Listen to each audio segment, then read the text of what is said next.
I had the ultimate blueprint by watching my family. I was the youngest kid. So the youngest kid has the total advantage. You know, you may get picked on, you may get bullied with everybody, but you sit back and exactly what you said. I sat back and watched my dad. Definitely don't want to do that. My mom, my brother, whoever it may be. I sat back and I paid attention to everything around me. And it was the ultimate blueprint to how to live life. How not to live life is I watched people do, and I said, I don't want to be like that. I know where you are. I know where, because I've been there. That's why I help so many people out. I've never been above you. I've always pretty much been beneath you, and that's where my knowledge came from. So I know how to reach those people who are in the dungeon because I've been there so many times. I call it part-time savage. I started kind of going through this. I started getting, a little bit injuries, a little bit of this, a little bit, things that back in the day never slowed me down. When I got my head out of my ass and realized that, hey, we have more left, we can still push harder, we're not there yet. I realized, talking to a guy named Cameron Haynes, who did this race, 240-mile race. And is this the new level? Is this the new push? So when I decided to do that race, it was in the back of my mind like, man, I've really become an expert at running 100-mile races. So for me, this was the new level, the 200-plus mile race. And what was so amazing about that, as you probably read in the book, I had a hard time the first time doing it. I came back and did better. But what's amazing about the human mind is that it becomes your new norm. Like to think that I can run 200 miles, 240 miles, and that becomes like running 50. I never thought that was possible. This is why I'm always pushing that limit, because I know that within pushing these limits, there's always more. So I end up doing almost like back-to-back 200-mile runs. When the 200-mile race, 240-mile race was hard at once, it became something that was very easy after I figured it out. All those miles I've run on this thing, it's been a lot of it's been a lot of gut checks, because when you get to 70 miles of a race and you felt the way I did, to me, it was humanly impossible to even think about going 30 more miles in that shape. And once you do it, what came over me when that shower hit me, and the reality hit that I just went 101 miles. And that last 31 miles was something that I can't even describe to people. And she's like, we gotta get you to the hospital. So at the time, my mom was seeing this doctor, and he was like, so she's describing to my mom what I'm going through. He's like, you gotta get in the hospital now. And I just said, just shut up and let me enjoy this pain. I don't want anything to numb it. I don't want anything right now. Because what I had done was in my mind, and people will take this wrong and take it as wrong as you want to, I don't really care. I had just climbed a mental wall that was amazing. And I didn't want anybody to take that pain away from me at that point, because that was all confirmation. I never wanted to feel it again. But what it did was it showed me what is possible. And that's what set the new stage for me. That's when I realized, oh man, I've really been underachieving my entire life. I'm not saying that you have to go to that place. That place is a dangerous, dangerous place that you don't want to go there. But it taught me what is possible. So from that 19-hour lesson, one of the biggest lessons I had in my life, it taught me like, okay, I got it, check. As you get bigger, as you get more successful, you open the door for people to critique everything you do. And most of the people who are critiquing you usually aren't where you are. And all their critiquing comes from people who are really at a low level of life, which is sad. But what we do, people who are on the upper level, hearing the haters at the lower level, like I said, you'll never meet a hater doing better than you. True statement. I started having fun with it. So I'll go through the comments. While most people don't go through comments, I go through them intentionally, look for the bad ones. And while I'll block and delete you because the people on my page don't need that negative energy, I'll block and delete you, but I take a snapshot on my phone and I put it in the archive. So what happens is there's days where I'm like, you know what? I really don't want to do this today. And I'm like, oh, hang on. So I started making these mixtapes with all of these hate messages about people talking shit. And it became such a source of fuel that it was amazing, because I know why you hate me. You hate me because you're probably in the bed right now. You're probably an underachiever. You're probably somebody who doesn't want to do anything with your life. So I make you question everything about yourself. So I'm going to continue making you question yourself by coming out here and being even more successful. So I listen to that while I run. I sometimes play it in the house, and it sometimes gets on Jennifer's nerves because I'm sitting and listening to somebody talk mad shit on a loop about me. And she's like, why do you do this shit? It's half comical and it's half inspiring. I'm actually inspired by it. People don't understand. This wasn't like a part-time job. Man, when you've done without, like Kobe Bryant, when Kobe retired that last game, he had like 60 points, walked off the court. He didn't cry. He said, oh my God, I'm gonna miss the sport. He walked off. He gave everything he could.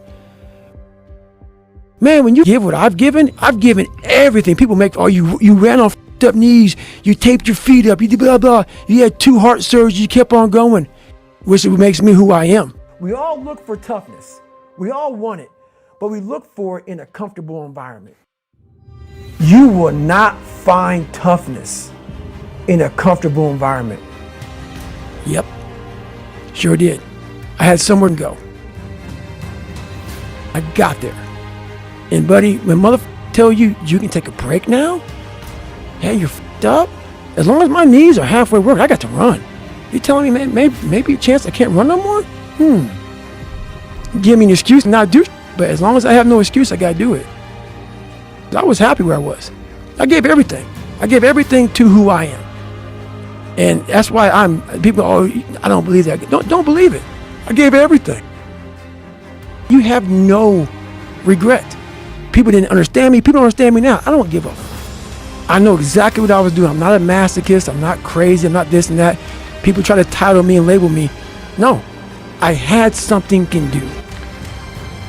It's like our minds are like a garage. And the garage, if you open a garage and it's all cluttered up, you can't put your car in there. You got boats and you got kids' toys and shit everywhere. But if you organize that garage and you put everything in its rightful spot, you can pull that car in there. You can put 2 cars in there. You can put bikes in there. And that's like with the mind. People talk about discipline, determination, repetitions, and all this shit. Consistency. David Goggins is an introverted, soft kid that got beat up growing up and had to lie to create friends, to get friends, to be accepted. My life has really been about 2 people. I had to invent a whole nother human being to get outside of my comfort zone. And that human being became Goggins. It took a while to get to that point where enough was enough. And I had to make a change in my life. You know, I was at an all-time low and I wasn't going anywhere. And I was exactly what everybody said I was going to be, which was nothing. So I had to make a change. Goggins is like the guy that walks out of the phone booth. He's like that Superman that walks out of the phone booth. It's kind of strange how sometimes I have a conversation between David Goggins, and Goggins will tell David Goggins about the he's done. And David Goggins like, what the hell, man? Why are you doing that? That's nuts. It's kind of this battle between trying to find more of yourself, knowing that the real you is afraid, likes comfort, likes living in a world that likes to pat you on the back, give you the things that you want to hear, not the things that you have to hear to get better. That's where all this kind of started from. And when people hear this podcast, they're going to definitely want to put a title on me to make themselves feel better. Basically, what you're doing is you're giving yourself a get out of jail free card. So all you're doing is saying, this guy was some super freak. He found some super thing in his brain that was locked up. He unleashed it and became this guy. Because every day I wake up, I dread the day. I dread the day of what I'm going to bring on myself to get better. It happened when I could never get over the hump. I kept on feeling like I was getting over the hump. And then one little windstorm, small little windstorm would come by and push me back to scratch. It's like, why? Why am I not, I'm learning how to read now. I was a junior in high school and couldn't read that well, a fourth grade reading level, because I would cheat on everything. And I learned how to read, I learned how to write. I taught myself all these things, all these disciplines. But whenever the first real big challenge would come, that little windstorm would push me back in the hole. And I realized, man, I'm fixing stuff on a surface level. I'm all surface, man. I'm not going deep into the cellar of my mind and fixing the foundation of my soul. My soul is broken. But I knew I could fix it, but I was afraid to go back. I was afraid to face the demons of my life, because you start lying. You want anybody knowing this about you. So you start lying about who you're not and start creating a person about who you want to be, but that's not who you are. So that's when I started realizing, man, I'm never going to get over the hurdle. I'm always going to live on a surface level until I go deep into the sewer of my mind to figure out and face all of these different demons. That's hard. It's hard. We all like social media. We all like everybody to see us for who we want to be. That's why we post beautiful things about us. That's not going to fix you. The most important conversation you'll ever have is the one you have with yourself. You wake up with it, you walk around with it, eventually you'll act on it. And my self-talk was the most disgusting self-talk of all time. So the sewer of my mind, like I said, you have to go back in there and fix things. A lot of us are afraid. Like right now, 20 years ago, you wouldn't have found me on this show. I was too embarrassed to tell you I stuttered, I lied, all these different things, getting beat up, getting bullied, whatever happened.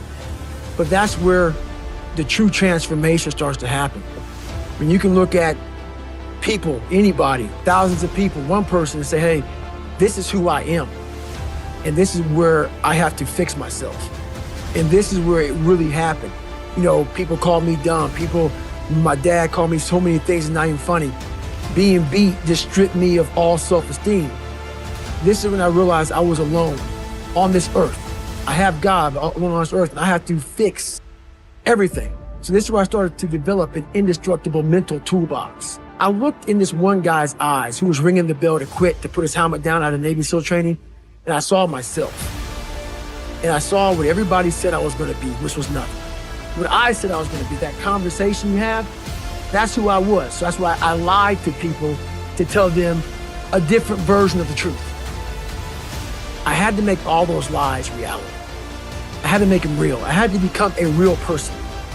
So that's when I put in my mind that I'm going to go to the toughest military training on the planet, where it has the most water, the thing I was scared of the most. So a lot of us run away from our fears, and we box ourselves in to a lifestyle of this is all we can do. Because I'm afraid of everything outside this box. So I'm comfortable inside this box. I jumped the box. Everything I didn't want to do is what got me to where I'm at today. It's about what you're saying to yourself, but it also comes with work. So whenever I was getting beat down, physically, mentally, spiritually, whatever I was going through, just saying, you can't hurt me. I have this haunting voice in the back of my head. A lot of us have it. We just ignore it. And it was there for years. So I knew in the back of my mind that I could pull off this whatever I wanted. I knew I could. I knew that, but I was afraid of the work because I wasn't gifted with brains. I wasn't gifted with God-given talent as far as like athleticism.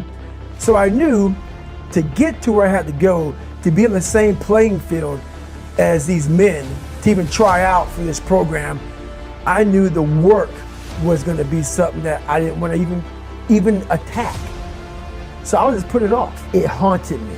That's what I realized for myself was I wanted that comfort zone that everybody looks for, that pat on the back. They don't want to hear all the bad. They want to hear everything that they're doing right.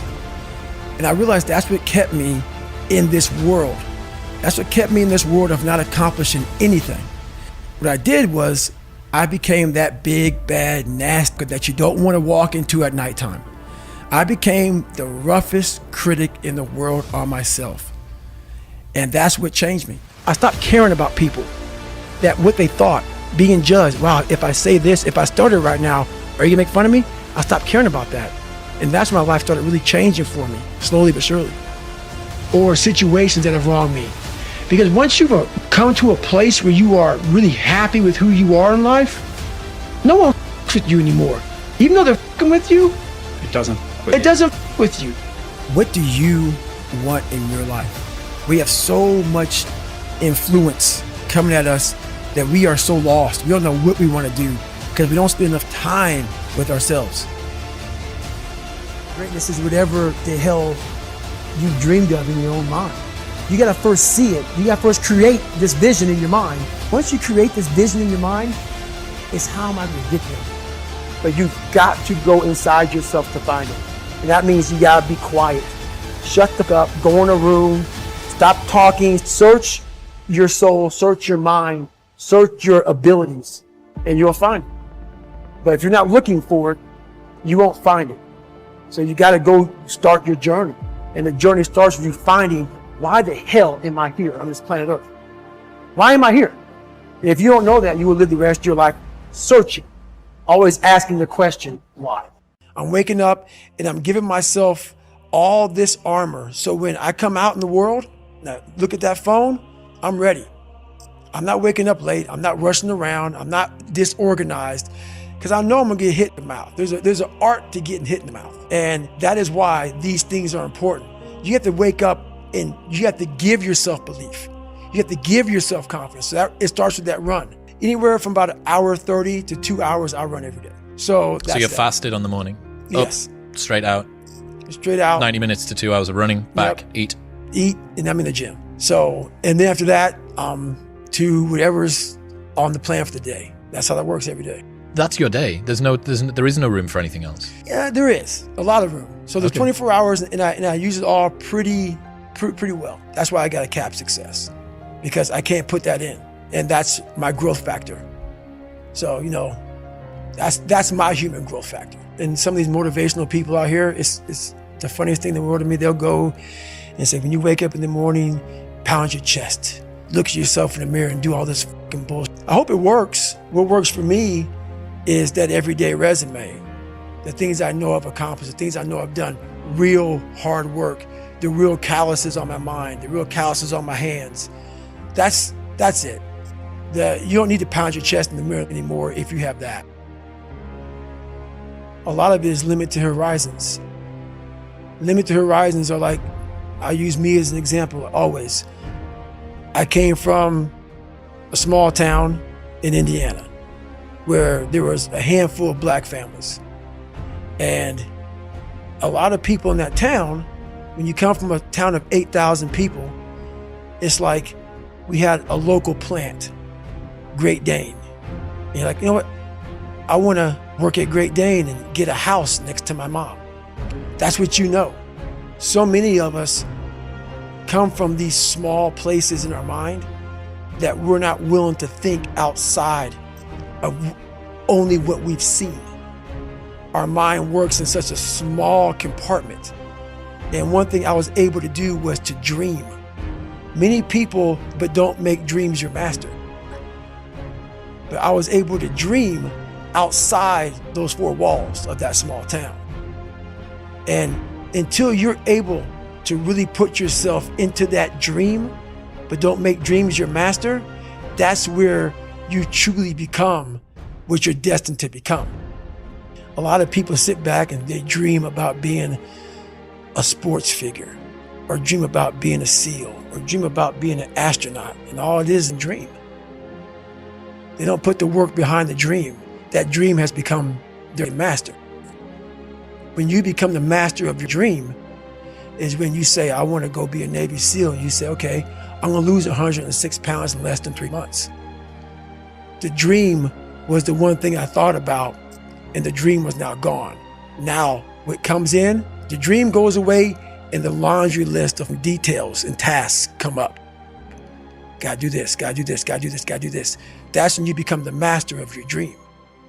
So, a lot of people out there dreaming. But guess what happens? That alarm clock goes off at 4 a.m. to train. We count on people too much to get us through shit. and we look to our right, we look to our left, we're looking for help.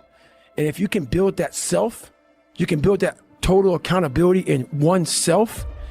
And it's not about being selfish. I'm trying to create a better me. So hopefully people who are hearing this are taking it the right way, can say, I can run a mile. It ain't about running 205 miles. It doesn't matter.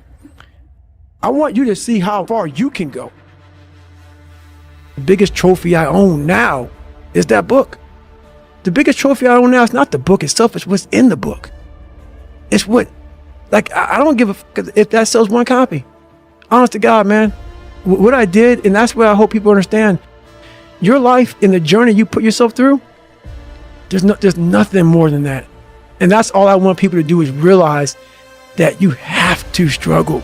You have to struggle. The bigger the struggle, the bigger the peace. The bigger the suffering, the more peace. So a lot of this isn't your fault, why you do some things you do, why you feel the way you feel. But no one's coming back to save your ass. You have to go back to where it started, wherever that place is for everybody, and have the courage to go back there and start fixing what broke you. And that's when I was like, hey, I'm fucked up. I'm gonna go back and fix this. And I know how to self-motivate. A lot of them don't know how to self-motivate, man. Like, we like to put the headphones on, like before the big game, and listen to the music. What the f do you do when the headphones come off, bro? It's you in your own mind.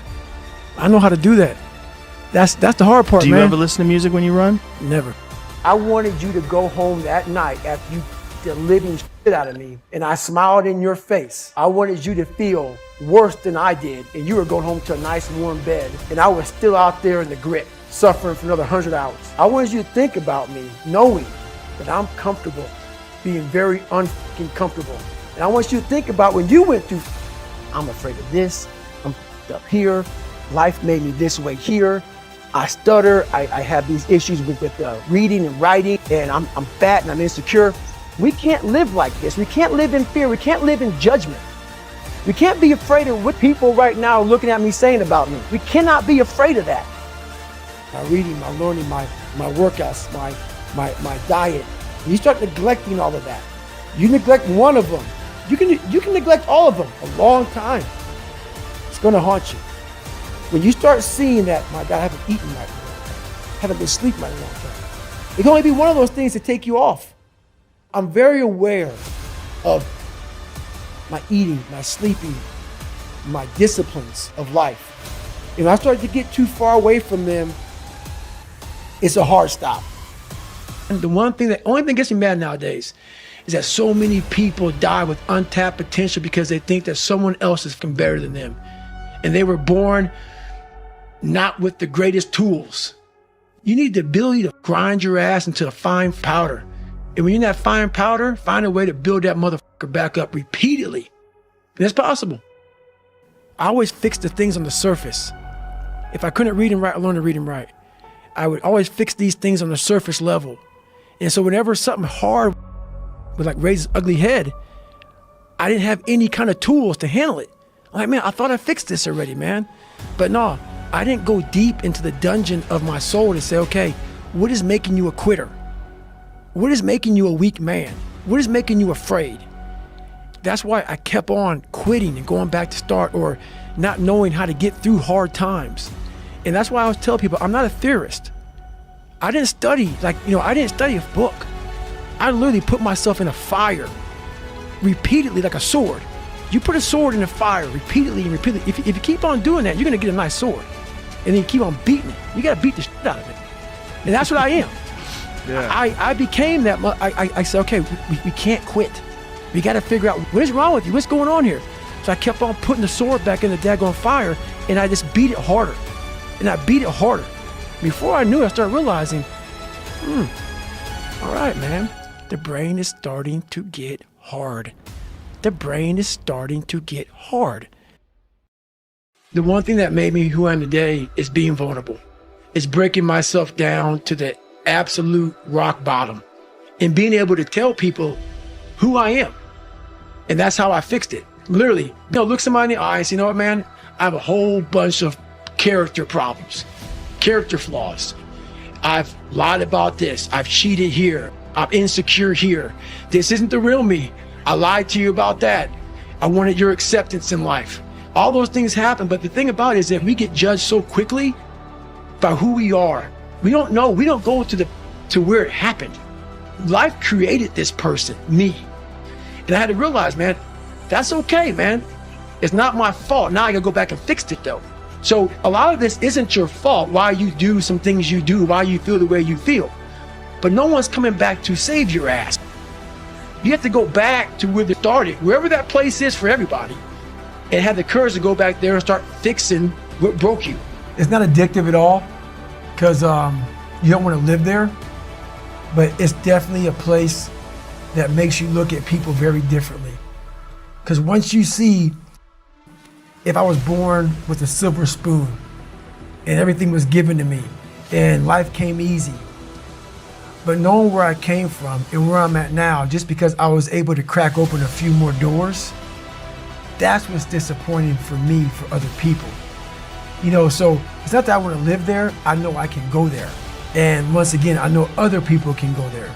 So I guess that's the thing with me, is I know I have the ability now to go to a place that's very, very hyper-focused, that I can accomplish some pretty amazing feats. Not because I'm amazing, because I allowed my mind to be open-minded for the possibilities of what can I achieve. It takes the growth in your mental aspect, in your spiritual, everything grows because you start feeling better about yourself. Not many things on the planet make you feel good about yourself like getting after it, doing something that challenges you mentally and physically every day. You cannot live in that normal mindset. You must be your best on your worst day. And how you do that is you cannot think of a normal mindset. You cannot have a normal mindset. My big takeaway of life is, if you're constantly taking the easy way out, you're never gonna callous your mind. I was a chameleon living in life who could barely get by. So I know that they were taking the normal mindset of people. They weren't talking about the 1%ers, the people who want it like there's no tomorrow. You're alone. You're alone. You may have a shrink you're going to, you may have a best friend you're going to, but there's 24 hours in the day where you're alone in this brain. And your brain is talking to you in all kinds of ways. And it wants to control you and pull you in these different pockets. If you can't control your own brain and your brain controls you, you got to tell your brain where you want to go and how you want to go and how you want to get there. You got to control it. If not, it's over. But guess what happens? That alarm clock goes off at 4 a.m. to train. I don't want to be a SEAL today. Or I don't want to be whatever today. I'll start tomorrow. And that's the usual pattern of people's lives. That's why I talk about clearing out the mind. Until you really want to do something, you're always going to be a talker. You always get run. So I had a hard time learning growing up, but I was very smart when it came to human beings. A genius, because I lived in such hell. I was always studying people. Who can I trust? Who can I not trust? Energy. I got really good with energy. Is this person's energy good? Is it bad? So I became a genius on human beings. So I studied people all the time. Studied all the time. It was the only way for me to move forward. So like a lot of times, if your back is hurting, it may not be your back. It may be something else in your body that's making your back hurt. For me, I'm like, man, why can't I get past this hurdle? So like I said, I'm always examining myself every day. What is it? What is it? Well, there's only one thing you haven't examined yet, and it's going back to the beast, going back to the demon. So when I went back to him, I realized that was the unsolved mystery. I had to look that man in the eye one more time. Like how I studied that Navy SEAL talking shit and lying, I got it from this part right here in the book. I went and I didn't see him anymore as this beast. I started doing research on him, found out that his dad used to beat him really bad. His dad would put him in front of a furnace, open the furnace up with the flames coming out, and put him right in front of it, have him bare butt naked, and he would whip the shit out of him. And the whole idea of that is if you move, you're gonna get burned. So stay right here and take a beating. So what happened with him, those demons from his father went to my father, and he tried to transfer them over to me. I had to understand who my father was, understand where he came from, understand why were you so brutal to us. I got my answers, took those answers, and made myself better from the answers about him. And so that's why it was necessary for me to go back. I was looking for an apology, so then maybe I could just go be a loser and understand that you f***ed me up. Why would the apology make you a loser? It would make me feel vindicated. Justified. Yes, like, man, you did this to me. I can go be a loser now. My failings are okay. This okay, because you did this. So I was looking for that. And when I went there, I realized, because this voice in here was saying, it's not your dad's fault. And I'm like, nah, man. Because this voice over here always said, it's your dad's fault. This other voice started tuning in, was loud, started getting louder. The more I drove to Buffalo, was saying, you get to face a lot of young man. You got a long journey ahead of you, because you're going to find out that while your dad did a lot of to you, you're going to have to make it on your own. And the voice got louder and louder and louder. And by the time I got to that door, and by the time I was leaving that house, instead of me feeling sorry for myself, I started to do a live autopsy. Because a lot of people, when you die, they figure out why you died. They figure out how you died in the autopsy. But we never do a live autopsy to figure out why we're dying while we are alive. And I was dying. I was living every day, but I was really dead. And so I figured it out. And once I figured it out, I was able to reborn. I was able to be reborn. And break down situations very quickly within some trauma in your life, some devastation in your life, because it's going to come. The devastation, the trauma is going to come, and you can't allow that to become a Jersey barrier. It can't be a Jersey barrier. It has to be something that you can maneuver through very quickly and move forward. That takes a lot of toughness. You don't find yourself in over here. You find yourself on the other end. Like the 100-mile race I was on, I ran it for 24 hours. I found myself on the other end.